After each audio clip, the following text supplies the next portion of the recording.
Welkom by Vra jou vraag. Mense het vrae oor Orania en ek het soms die antwoorde. Kom ons val weg. Hier is die vraag vir hierdie episode. Jan Dirk uit die Weskaap. Benadeel 'n Orania agtergrond kinders by universiteite of by werkgewers in die buitewêreld? Richard uit Springs. Watter IT-infrastruktuur het Orania vir maatskappye en inligtingstore of datacenters? Johan uit Nieu-Seeland. Wend julle enige pogings aan om die natuur inheems te hou? Mario uit Bloemfontein.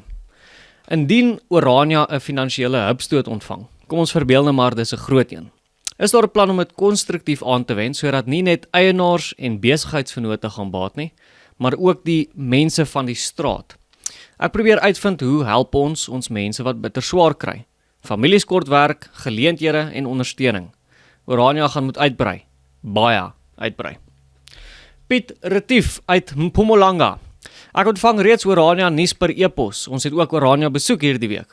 Hoe word ons lid van die Orania beweging? En dan Gideon uit die Weskaap. Hoe veilig gaan Orania wees in die toekoms? Nou ja, kom ons spring weg met die eerste vraag. Dit was Jan Dirk uit die Weskaap wat gevra het: benadeel 'n Orania agtergrond kinders by universiteite of by werkgewers in die buitewêreld? Nou hierdie persoon wil weet of daar teen Oraniërs gediskrimineer word sodra daar uitgevind word dat hulle van Orania af is. Nou kom ek sê net eers dit.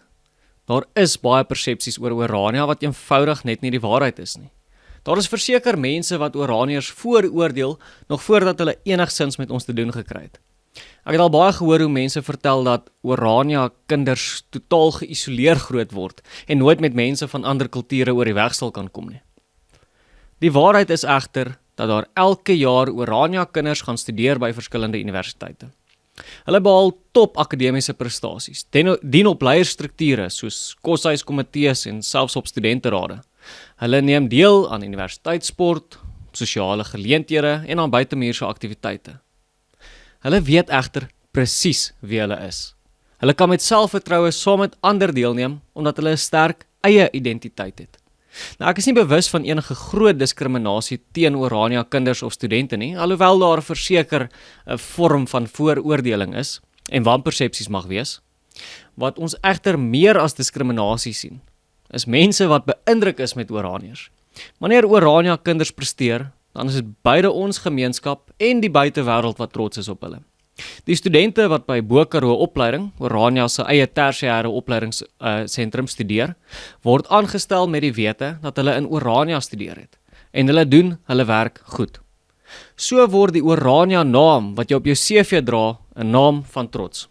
My een woord antwoord: feite praat harder as woorde. Al is daar baie wanpersepsies, bewys ons die teendeel deur aksie. Richard uit Springs.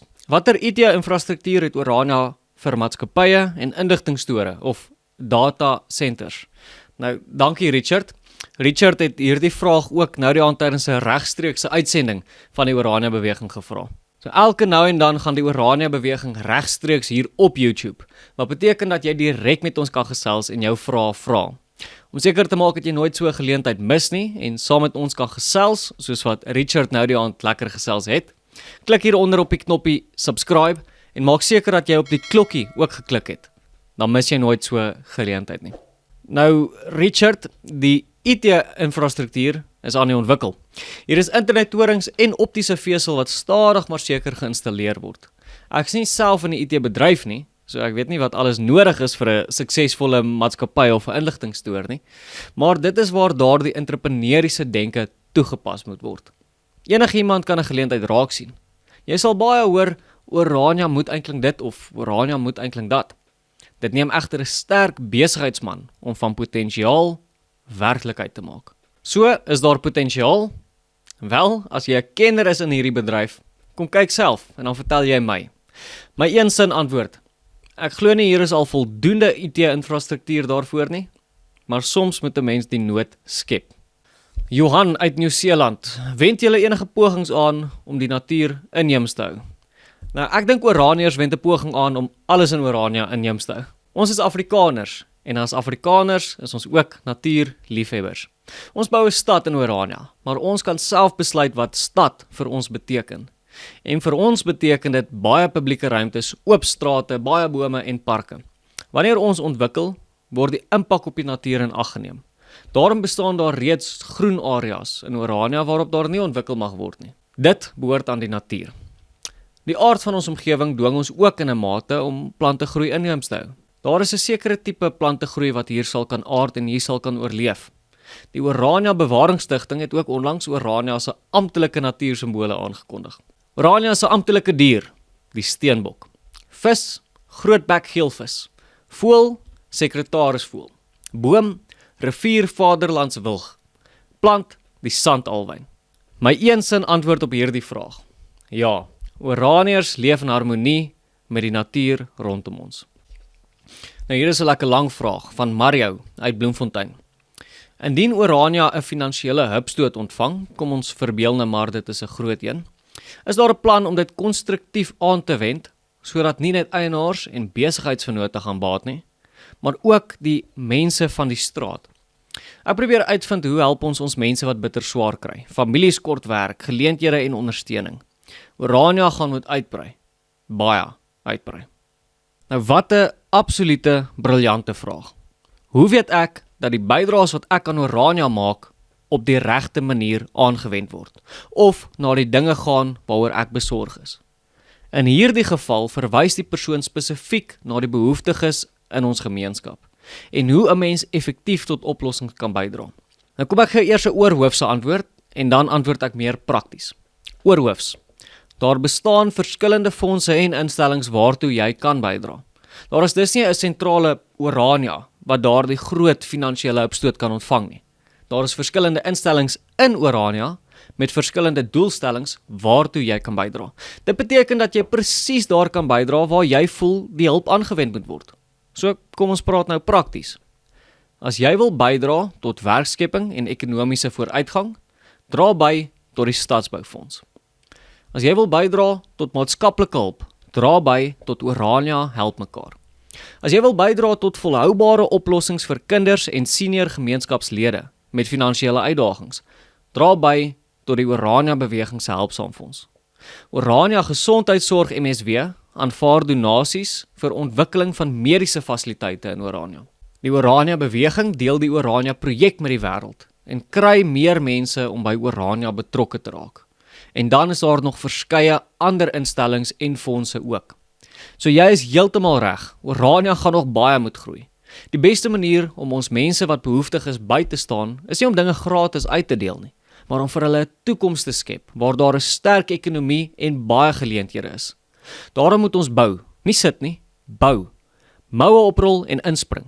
Ek wil jou sommer nou ook uitnooi om betrokke te raak, al kan jy nie hier bly nie. Maak 'n bydrae, ons sal moet aksie neem. My een sin antwoord.